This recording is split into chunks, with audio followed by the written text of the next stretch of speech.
So yun po, welcome po sa lahat. It's been nakalipas yung last week ng nang hindi tayo nakapag-Zoom Bible reading kasi nag-visitation kami and ang sama ng lasa ko last week. Pero ayos naman na. And I'm really really excited para sa chapter 2 na to. So gusto ko muna i-welcome ang bawat isa. Welcome Ate Arlene, si Janelle, si Rosnel, si Ate Cherry, si Lois at si Kimi. Welcome everyone. And before we start, pwede ba tayong magsimula sa isang opening prayer? Sino pong gustong mag-volunteer na mag-opening prayer? Anyone? Mm.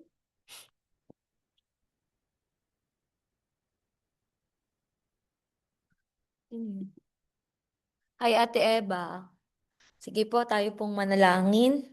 Atin pong ipikit ang ating mga mata and let's invite the Holy Spirit sa gabing ito. Yes, hallelujah, Jesus. Yes, we worship you, God. Yes, hallelujah, Lord.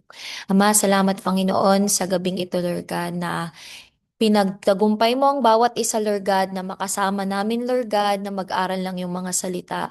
Ama, sa oras na ito, wala kaming ibang naisin, kundi ang mas maunawan namin, Lord God, ang yung mga salita, Lord God. And we are asking, Lord God, for more revelation about your goodness, Lord God, about who you are in our lives, Lord God. Tunay nga, Lord God, na salamat, Panginoon, dahil sa gawain na to, Lord God, ay marami kami, Lord God, nalalaman, Lord God, at maraming mga revelation ang ibinibigay mo sa amin. Kaya nga, Lord, tinataas namin tong gawain na to, Lord God. Apart from you, Lord God, we can do nothing, Lord God. Kaya nga, Lord, we are abiding in you, Lord God. Kami ay naniniwala at nagtitiwala sa iyo, Panginoon. Lord, tinataas din namin, Lord, ang magdadala ng iyong salita, ang mag-share, Lord God, ng iyong mabuting balita. Tunay nga, Lord God, na i-guide mo siya, Lord God. Ikaw ang manguna sa kanyang buhay, Lord, at walang ibang mamutawi sa kanyang bibig, kundi pawang katotohanan, Lord, at makapangyarihan mong salita, Lord. Allow him, Lord God, to experience you, Lord God, na ikaw ang mai-share niya, Lord God, sa gabing ito, Lord. Salamat, Panginoon, and thank you for preparing our hearts, Lord God. We are willing and able to receive, Lord God, from you. We are excited tonight, Lord God, kung anong revelation ang ibibigay mo sa amin. Salamat, Panginoon, ikay mataas, papurihan. In Jesus' name we pray. Amen, amen, amen, amen. Praise God. Thank you po sa lahat and thank you. Humabol Sister Eva. Yan. So, the book of Ephesians, kung mababasa natin, mainly focus on three important topics is, yung unang-una, siguro is, tayo ay ginawang buhay ni Kristo from being dead in the spirit, now being alive and made alive through Christ. And then, the second one is binigyan din tsaka ng focus dito kung paano tayo ay niligtas sa pamamagitan ng through grace. So we are saved by grace through faith na hindi ito bunga ng ating mga sariling gawa. And also, in the last one, binigyang focus din dito at diin kung paano tayo ay isang buong family. Isa tayong buong pamilya. Na bawat isa sa atin when we accepted Jesus Christ as our Lord and Savior, tayo ibinilang sa pamilya ng Diyos. Not only we are added to the family of God, pero tayo ay nabilang din sa pamilya ng bawat isa bilang tayong lahat ay mananampalataya. So, the whole chapters, kung mababasa natin, sobrang daming. Actually, gusto ko talaga siyang himay-himayin ng isa-isang topic kung pwede lang, pero hindi tayo makaka-move on. Ano, so it focus on all of those things. Pero habang ako kanina ginagawa ko yung lesson natin, I really want to change something dun sa paggagawa ko ng message instead of just listening and learning about these theories and theology. Gusto ko talagang magbigay ng mga call to actions dun sa mga message na ginagawa ko. So it's medyo similar pa din naman dun sa last week natin ginagawa, pero the messaging is more on call to actions. What can we do and ano yung pwede nating i-apply dun sa mga word of God na naririnig natin. Yan. So, let's start with our lesson number 1. Yan. Ang atin po munang main verse for today is from Ephesians chapter 2 verse 4 to 5. Sabi dito, Ngunit dahil sa kanyang saganang awa at dakilang pag-ibig sa atin, kahit tayo patay na, dahil sa ating mga kasalanan ay binuhay tayong kasama ni Kristo sa biyaya ng Diyos. Kayo'y niligtas. Amen. And that leads me to my first point. Di ba nalaman natin that we are made alive through Christ, pero ang isa talaga sa mga nag-strike na message sa akin is this: to live like someone who is alive and free. Pwede bang i-chat natin dyan sa ating chat box that I am alive and free. I am alive and free. And this is very important na maunawaan ng bawat isang mananampalataya na ikaw ay binuhay na at binigyan ng buhay ng Panginoong Hesus. Not only you are alive, but also ikaw ay ginawang pinalaya ng Panginoon. Marami kasi sa totoo lang, maraming mga Kristiyano ang nakilala nila si Jesus, narinig nila yung mensahe ng biyaya, pero patuloy na namumuhay sa kadiliman, patuloy na namumuhay sa kamatayan, patuloy na namumuhay na parang hindi sila pinalaya ng Panginoon. And that is very unfortunate. Nakakalungkot kasi ito ang katotohanan. Although God made the promises to us, binigyan tayo ng Panginoon ng bawat isa ng mga pangako niya. Marami sa atin ang hindi nakakalakad sa pangako ng Diyos because we do not live like we are alive and we do not live like we are free. Amen? And before Christ, sabi ko nga, before Christ, we are spiritually dead. Hindi natin magawa kung ano yung pinapagawa sa atin ng Panginoon. And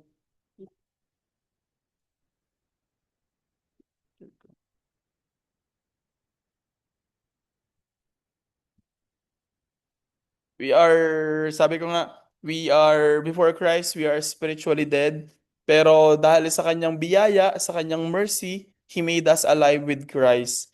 And na malinaw din, nabasa natin dito, that we are saved by God's grace and not by our own effort. And alam niyo po, ang buhay kay Kristo, naniniwala ako na nakatanggap ka ng biyaya, pinatawad ka ng Panginoon, ginawa kang anak ng Diyos, pero hindi natatapos doon yung pagiging Kristiyano mo. That God is giving you a new life spiritually and technically. Binibigyan ka ng Lord ng new life and new direction na alam mo yun, parang hindi tayo natatapos natin, napatawad tayo tinanggap natin yung biyaya ng Panginoon and yun na, it is the end of it all. Pero napakahalaga po na bawat isa sa atin is mamuhay tayo ayon sa plano ng Panginoon sa atin. Mamuhay tayo under the life that God has promised and planned for all of us. Di ba pagka ang isang tao, kunwari, ay nalulunod, kapag ni-rescue siya, hindi na dapat siya mag-desire na bumalik ulit sa pagkalunod or isang taong ni-revive ng isang pasyenteng ni-revive or pinagaling. Kahit siya'y pinagaling na o kahit siya'y sabihin na nating buhay na, if he still live na sige ay nasa feeling niya nasa hospital bed pa rin siya, parang hindi niya na ipapamuhay yung gift na meron siya. And it is the same way na binigyan tayo ng Panginoon ng life and our lifestyle must also change. Amen? Amen? I believe in a holistic kind of change. Ibig sabihin, pag sinabing holistic, hindi lang siya change na nabago yung spirit mo. Pero I believe that God can work and can change our lifestyle. God can change our direction and God can change our life. Amen? Amen. So for this week, siguro ang isa sa mga challenge ko for this week ay mag-identify kayo ng isa nyong habit o isang bagay na ito bang bagay na to ay nagbibigay ng kaluguran sa Panginoon or ito bang bagay na to ay hindi nagbibigay ng glory sa Panginoon, and then identify mo yan sa buhay mo, and then uh, make a clear decision to walk away from it. Amen? Okay ba tayo doon? Siguro isa lang, kahit hindi sobrang major na bagay, kahit maliit lang na bagay. For example, ako ay yung mga simple na mga pagsisinungaling o kaya yung mga simple na mga habits, old habits that you're still doing. Identify that in your life. Isipin mo kung yan ba yung nagbibigay ng glory sa Panginoon and make a clear decision to walk away from it. And then I believe na kapag ka ikaw yung heart mo ina-align mo sa kagustuhan sa'yo ng Panginoon, God will work through in your heart. Amen? Kayang kumilos ng Panginoon sa desires mo, kayang kumilos ng Panginoon dun sa laman ng heart mo as long as you align yourself with the word of God. Amen. So, let's read from our verse. Sabi dito sa 2 Corinthians 5:17. Sinong gustong bumasa? 2 Corinthians 5:17. Yan, sa Ate Arlene. Ikalawang Korinto 5 verse 17. Kaya't ang sino mang nakipag-isa kay Kristo ay isa ng bagong nilalang. Wala na ang dating pagkatao, ito'y napalitan na ng bago. Amen. I am a new creation. Pwede ba i-chat natin dyan sa chat? I am a new creation. Amen? I am a new creation. And sabi ko nga sa bawat isa, naniniwala ako na hindi lang kaya kang patawarin ng Panginoon, but God can change your lifestyle as a whole. Amen? And alam nyo ba, nakakatuwa yung word na ginamit dito ni Paul for the word, di ba may sinasabi siya na we are made alive in Christ. So basically, technically, yung sinasabi niya dito is yung word na resurrection. So from being dead, you are now alive. And yung resurrection kasi na ginamit niya ditong word ay nagsisignify at nagsho-show ng miracle. Ibig sabihin, when we talk about being alive in Christ, hindi siya self-help kundi it is a miracle from God. Naunawaan? Kasi kagaya nung si Paul, malimit niya tong tinuturo na if a Christian, ang isang tao ay hindi niya nakilala ang Panginoong Hesus o hindi na bago yung spiritual niya, kahit gumawa siya ng mabuti, hindi niya nagagawang gumawa ng mabuti dahil hindi kumikilos sa kanya ang Panginoon. But in our case, since it's no longer I, but it is Jesus who lives in you, hindi na ikaw yung kumikilos sa buhay mo, it is a miracle that God is working in your life. So miracle siya, hindi self-help. Naunawaan po. Hindi siya bunga ng pagtsatsaga mo lang, pagsisipag mo lang, kundi ang Panginoong Hesus ay kumikilos at gumagawa para mabago yung buhay mo, mabago yung habits mo, mabago yung lifestyle mo, and not just be changed inside, kundi magkaroon ng changes outside. Amen? Amen. Amen. And sabi ko nga dito, life in Christ means new direction, not just forgiveness. Amen? At yung direction dito is yung direction na ginaguide tayo ng Lord. Binibigyan tayo ng guidance ng Lord. Binibigyan niya tayo ng direction na maglilid sa atin to be closer to Him and His presence. Amen po? Amen, amen, amen. Yeah. Sige po, dako tayo sa next one. Yung atin pong lesson number 2. Sinong gusto bumasa po ng lesson number 2? Yan, anyone? Yan, si Ate Janelle. Lesson 2, stop trying to earn what is already given. Amen. So, napakalinaw dun si Ephesians chapter 2 kung paanong pinakita that our salvation, that our forgiveness, that our righteousness, all of this package is given to us by Lord as a gift. Amen? Sabihin mo nga sa chat, isang regalo. Yan, it is a gift.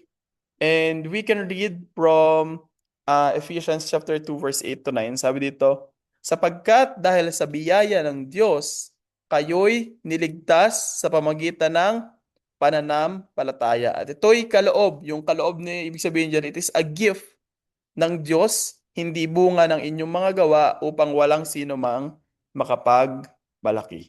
And sabi ko nga, salvation is a gift, not a reward. Hindi siya bagay na na-earn mo. Hindi siya bagay na pinagpaguran mo. Hindi siya bagay na pinaghirapan mo.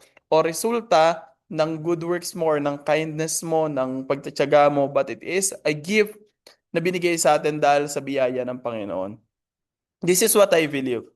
Na nung niligtas ka ng Panginoon, although you do good works, hindi siya nagbubunga na ikaw ay nagiging naliligtas ka dahil sa iyong ginagawa, kundi Dahil ikay niligtas, binibigyan ka ng Panginoon ng kakayanan na gumawa ng mabuti.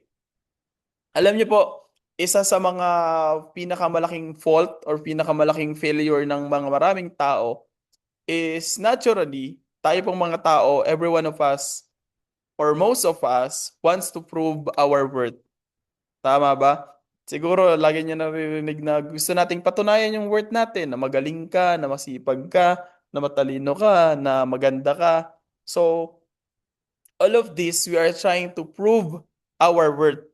And most likely, and mostly, and madalas na nangyayari, kapag napoprove natin yung worth natin through our own actions, through our own, napoprove natin yung isang bagay sa pamagitan ng ating sariling disiplina, sariling galing, sariling talino, basically through our own efforts, usually, yung glory ay binibigay mo rin sa sarili mo. Because technically, I made it. That's why I think napakaganda ng design ng Lord sa salvation natin. Because kung tayo naligtas sa pamagitan ng biyaya at kung bawat isa sa atin ay naligtas sa pamagitan ng grace ng Lord and a gift, none of us can boast. Wala sa ating makakapagyabang, wala sa ating makakapagmalaki, and all glory belongs to our Lord Jesus Christ. Amen? So, I believe that faith is trusting and not performing. Amen? And sabi ko nga, kapag ang isang bagay ay isang regalo, ay binayaran, matatawag mo pa ba siyang regalo? Di ba hindi naman? Kung ang isang regalo ay pinaghirapan mo or pinagtrabahuhan mo, will you call it a gift? Di ba hindi? Ang tawag natin dyan sahod or salary. And kaya nga I really love yung isang worship song na pinakikinggan ko na how can you strive for something that is free? Paano paghihirapan o paano mo pagpapagura ng isang bagay na binigay sa iyo ng libre? Even as a Christian, ito po ay napaka-common sa maraming mga Kristiyano na kahit tayo Kristiyano na, sometimes we feel like kailangan pa rin natin yung makuha yung validation ng Lord. Kailangan maging ganito ka muna bago matuwa ang Lord sa'yo. Kailangan mo nang masunod mo tong mga policies na to, tong mga rules na to before God is blessed in your life. Pero hindi siya ganun eh. It is not like that. Na God loves you. Napakalinaw nga nung sinabi sa Romans, di ba? That while God demonstrated His love for us while we were still a sinner, Christ died for us. And this is my reminder to everyone. And this week, gusto ko din tong alam niyo, laging yung meditate tong message na to, that yung pagme-measure kasi natin ng relationship natin, sometimes, maraming mga tao, ang nagiging measurement nila ng relationship nila sa Lord is based on merit. Siguro naririnig niyo rin yan sa mga maraming tao na kapag nagsasalita sila tungkol sa Diyos, sinasabi nila na, Lord, dumalapit ako sa iyo kahit madami akong pagkukulang, kahit ako ay maraming pagkakamali sa iyo. Although I believe na kung talagang sincere yung tao, it comes from humility. Pero matutunan po ng bawat isa na hindi natin i-measure yung relationship natin sa Panginoon, yung closeness natin sa Panginoon through our church attendance, through our good behavior, basically through your self-effort. Amen. Instead, daily say in your prayer na, Lord, I receive your grace today and I depend on you. Amen? Na whatever situation, anong pagkakataon mo, anong kalagayan mo, circumstances mo sa buhay, declare that, Lord, thank you because I receive your grace today. May nagawa kang maganda, thank you, Lord, because I receive your grace today. Nag-fall ka, nagkamali ka, pero Lord, thank you that I receive your grace today. And then, i-acknowledge mo na you depend on God. Amen? Kapag okay ka, come to God. When you fail, come to God. When you stumble, run to God. Amen? And this is very important na makita natin yung mga sarili natin at i-measure natin yung love sa atin ng Lord, yung relationship natin sa Lord, not based on our performance, but through the lens and through the eyes and through the grace of our Lord Jesus Christ. Amen? Kasi 'di ba sa Old Testament, sabi ko nga sa inyo, sa Old Testament, you obey first and then magiging accepted ka. Samantalang on the New Testament, under Christ, you are accepted first and then God transforms you. Amen? Amen. Amen. So let's read from Titus chapter 3 verse 5. Sabi dito, iniligtas niya tayo hindi dahil sa mabubuting gawa natin, kundi dahil sa kanyang habag. Amen? And alam nyo ba, yung word na gift na ginamit dito, yung kaloob na ginamit dito sa sa chapter 2, verse 8 to 9, yung gift na ginamit dyan, yung Greek word niyan literally means freely given with no condition. Wow! Hindi lang siya libreng binigay, pero binigay siya ng walang kondisyon. Meron kasi yung iba, pag nagbibigay, kahit binigay ng libre, kapag yung iba kahit binigay ng libre, minsan binabawi. Kunwari sa magjowa, binigyan kita ng motor. Tapos ay pagka ano ay pa nag-break, babawiin na. O kaya kapag binigyan mo ng alahas, kapag naghiwalay, parang although it is given freely, pero may condition pa din. Parang dapat ganito ka pa din, dapat umaayon ka pa rin dun sa rules niya, or kailangan ka pa rin mai-follow. Pero yung gift na ginamit dyan literally means freely given with no condition. Pwede bang i-chat natin dyan sa chat natin?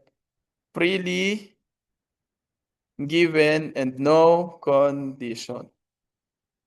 At dyan talaga natin makikita yung message ng Lord, yung word ng Lord, at yung love ng Lord na literal na unconditional love. Unconditional love. Amen. Amen. Freely given and no condition. And before po tapusin ko yung lesson 2, meron ako nilagay dito that grace is not opposed to effort. Ako naniniwala ako ng biyaya, hindi siya against sa effort. Hindi ako naniniwala na yung grace, tinuturuan tayo maging tamad, tinuturuan tayo maging inactive, tinuturuan tayo maging passive. I believe yung grace nagtutulak sa atin to be more obedient to God. That grace pushes us to do good works. Yung grace dapat nagtutulak sa atin na mas gumawa ng mabuti. Pero, grace is opposed to earning. Anong pinagkaibahan, Kuya Kenneth? Yung grace, hindi siya against sa effort mo. Hindi siya against dun sa good works na ginagawa mo. Yung grace, hindi siya against dun sa kindness na pinapakita mo sa tao. Grace is not against that you are serving in the church. Grace is not against na gumagawa ka ng lahat ng kabutihan sa mundo, nagbibigay ka, nagtatites ka, and all of these things. The Lord loves that. Pero, yung grace is opposed to earning. Ibig sabihin, hindi mo na-earn yung grace ng Lord dahil ginagawa mo tong mabubuting bagay na ito, kundi dahil natanggap mo yung biyaya ng Panginoon, ngayon ay nakakagawa ka ng mabuti. Malinaw po ba? Malinaw ba Amen. yung differences? Amen. Amen. So, ibig sabihin, yung grace na natatanggap mo, hindi mo yan pinaghirapan. Hindi mo siya na-earn. It is undeserved, unmerited. But God gave it to you because He is a loving God. Amen. Amen. And tayo po yung magtatapos na. Lesson number 3 na po tayo. Ay, wala pa pala. Yan. Sino po ang gustong bumasa? Lesson number 3.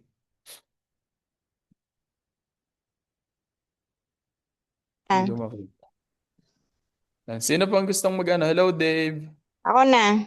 Hello, Kaylin. Si Ate Eva. Si ate manager na. Si manager. Lesson number 3. One new family. Break walls. Build bridge.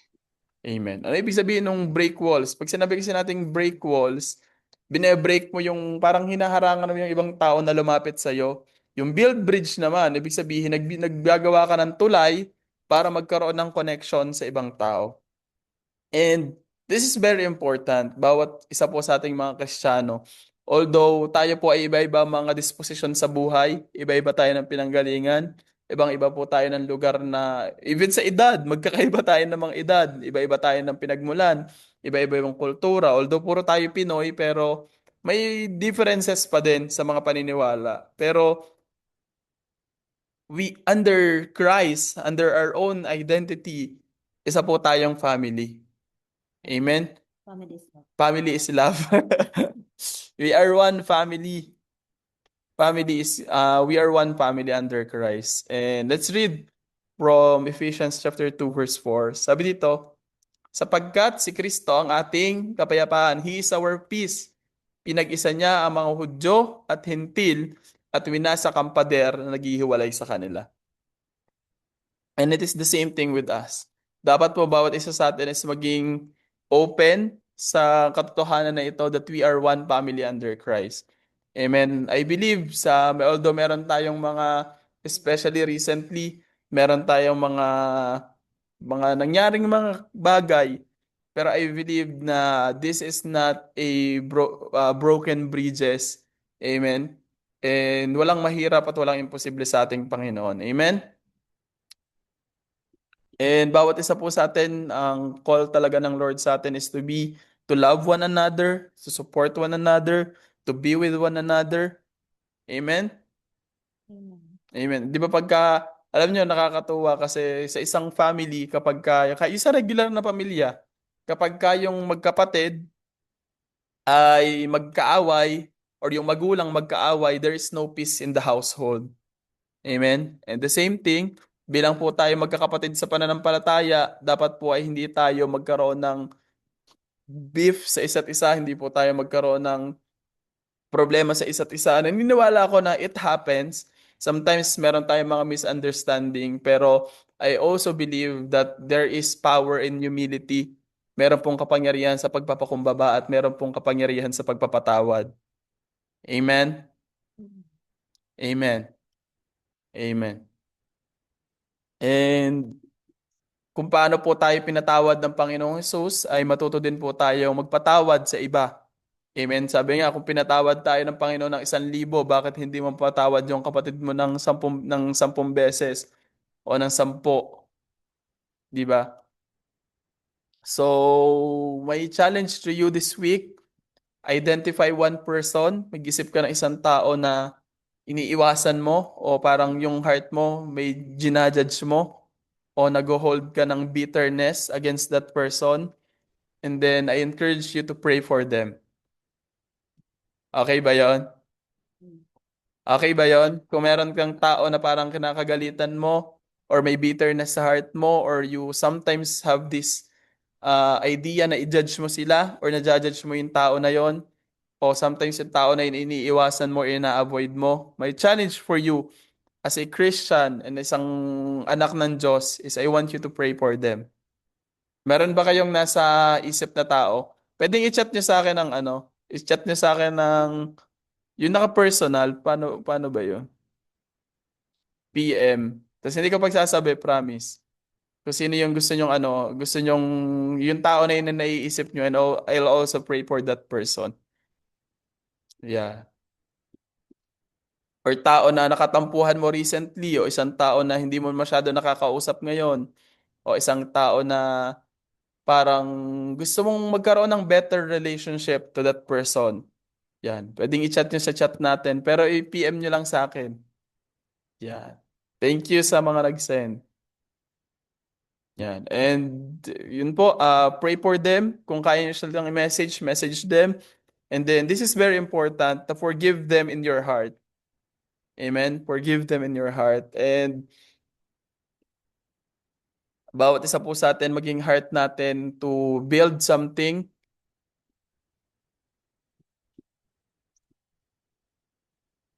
Thank you po sa lahat na nag-message. Yan. To build relationship with others and not destroy it. Amen? And this is our last verse. Sinong gusto mo basa? Last one na. Next year na ulit. Ikaw? Ako na lang. May nauna na, sorry. Sino ba yun? Si Kimi? Kimi, ikaw ba? Sino yun? Lalaki eh. Oo nga, lalaki nga. Sabi, Si ako na lang. Dave. Si Dave ba? Ay ba? Ayoko. Si Bobby na daw. Ayaw doon. Go, Bobby. Sa Colossus chapter 3 verse 13, magpatawad kayo sa isa't isa kung may pagkukulang ang sino man sa inyo, tulad ng pagpapatawad sa inyo ng Amen? Amen, amen. Yan. Matuto po tayo magpatawad, and alam nyo, ang isa sa mga taktika ng kaaway is to steal, kill, and to destroy, and i-destroy yung mga relationship natin sa bawat isa. Pero I believe that God is moving, that God is working in your life. And ang plan ng Lord sa atin is for us to love one another, forgive one another, mahalin natin yung ating kapwa, magpatawad tayo ng ating kapwa kung paano tayo pinatawad at tinibig ng Panginoon. Amen? 'Di ba? Paano natin magagawang ipagdamot yung isang bagay na libre nating natanggap? Amen. Amen. Paano natin ipagdadamot sa iba yung bagay na natanggap natin ang libre mula sa Panginoon? You are forgiven by God, you are loved by God, you are accepted by God. Hindi dahil deserve mo, pero that is the love that nagmumula sa Panginoon. Alam mo, isa sa mga paborito kong verse na nagiging encouragement talaga sa akin. Hindi ko nalagay dito, pero it just comes to in my mind. Isa sa mga verse na favorite ko. Hindi ko maalala kung mismong exact na verse. Pero the message in itself, sinabi dito, kung minamahal mo lang yung mga taong deserve nilang mahalin, anong reward mo doon? Anong price mo doon? 'Di ba? Kasi deserve naman nilang mahalin. Anong makukuha mo dong points or anong makukuha mo dong reward? Anong makukuha mo dong prize? Those people, you love those people kasi deserve nilang mahalin. Pero the challenge of God to us is mahalin mo yung mga dapat na hindi mo dapat mahalin or mahalin mo yung mga hindi deserving. And then yung Panginoon mo, yung Diyos mo na nakakita dun sa langit, He will reward you. Amen? Amen, amen, amen. Yun po, thank you everyone for joining. And I believe na bawat isa sa atin ay may natutunan sa atin. Meron ba? Meron ba tayo natutunan? Yeah. Amen. I believe meron po tayong natutunan na message from God. And my prayer is hindi lang natin marinig yung ating narinig na pumasok dito, lumabas dito, but we learn to walk in God's word and to walk in God's promises. Amen? Amen. Sige po, bago tayo maghiwa-hiwalay, tayo muna ay mag-picture taking. Yan. Kaya pwede pong mag-open tayo ng ating mga camera. Kimi, si Kaylin nawala. Ito na sama. Yan o si Kylie. Yun na, nag-join na ulit. Kaya Ate Rosnel, Yani, Te Eva, Hi, Kimi. Te Cherry, si Janel. Dave. Si Lloyd daw, nasa inyo na ba, kinababi na. Kimi, sige na. 1, 2, 3. 1, 2, 3. Isa pa. 1, 2, 3. Naka number 2. Para maalala ko kung pang ilang chapter itong ano. 1, 2, 3. Yun. Thank you everyone. Salamat po. Bukas ulit, chapter 3 naman tayo. Siguro ang suggest ko sa inyo, bago pa mag-Zoom Bible reading, basahin nyo na. Ephesians chapter 3. That's my assignment for everyone. Thank you everyone. Salamat, Ate Rosnel, Bye, Ate Kimi, Eva. Thank Bye, you. Ate Bye-bye. Lois, bye-bye. Dave. Eva, Bye-bye. ingat po kayo. Bye, Ate Rosnel. Bye, Ate Cherry. Ate Cherry, bye-bye. Kaylin, Bye-bye. ingat po Bye. kayong lahat. Salamat po sa inyo. Bye-bye.